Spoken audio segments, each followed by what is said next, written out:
sketch a graph of y equals negative x squared plus 2x by finding the x and y intercepts and plotting two additional points. Again, we'll start with the y-intercept. Now, the y-intercept is the constant term, and the reason for that is because the y-intercept happens when x is 0, and when x is 0, the other terms go away. But because the constant term is 0, that means that the y-intercept is going to end up being 0, and that ends up being the origin. All right, let's move on to the x-intercepts. Remember, the x-intercepts occur when y is equal to 0, so that gives us 0 equals negative x squared plus 2x. And then we solve this to find the x-intercepts. We can pull out a factor of x on the right-hand side, and so this leaves us with x times negative x plus 2.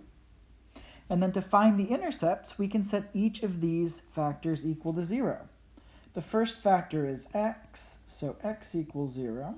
Or the second factor, the opposite of x plus 2 equals 0. Now this one is already solved, so x equals 0 is one intercept. For the other one, we could subtract 2 from both sides, but that would leave us with a negative x. I'm going to do something a little bit different. I'm going to add x to both sides. That does us the favor of getting x alone on the right-hand side, and also it makes it a positive x, so we end up with 2 equals x. You could also get this alone by subtracting 2 from both sides and dividing by negative 1, but this is a little bit shorter. So our x-intercepts are going to be 0 and 2.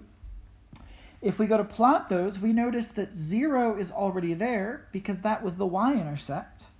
So when we plot x equals 2, we end up with only 2 points instead of the 3 points that we had in the last problem. Now, there's a lot of different parabolas that go through these points, some opening upwards, some opening downwards.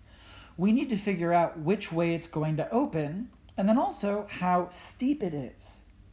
If we want to know which way it opens, we can look at the leading coefficient, and here we see that because the leading coefficient's negative, we know it's going to be opening downward. So we're going to have some sort of a parabola that opens downward, but we don't quite know how high up it's going to go in between these points. So it'd be really good to use x equals 1 for our table of values to figure out how high it goes, and then also x equals 4 will tell us how low it goes as we're moving to the right. So let's make our table of values using x equals 1 and x equals, 3, not 4. 4 would work just fine. I'm going to pick 3 because the smaller the number is, the easier it will be. So plugging in x equals 1 gives us the opposite of 1 squared plus 2 times 1. Well, 1 squared is 1, and the opposite of 1 is negative 1. So that's going to be negative 1 plus 2, and negative 1 plus 2 is positive 1. So that gives us the point 1, 1, which is right there. Then when we plug in 3, we've got the opposite of 3 squared plus 2 times 3. 3 squared is 9. The opposite of that is negative 9.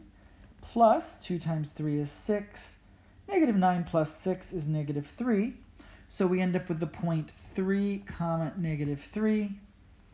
And this gives us a bit of an idea what the parabola is going to end up looking like. And so this is the graph of y equals the opposite of x squared plus 2x.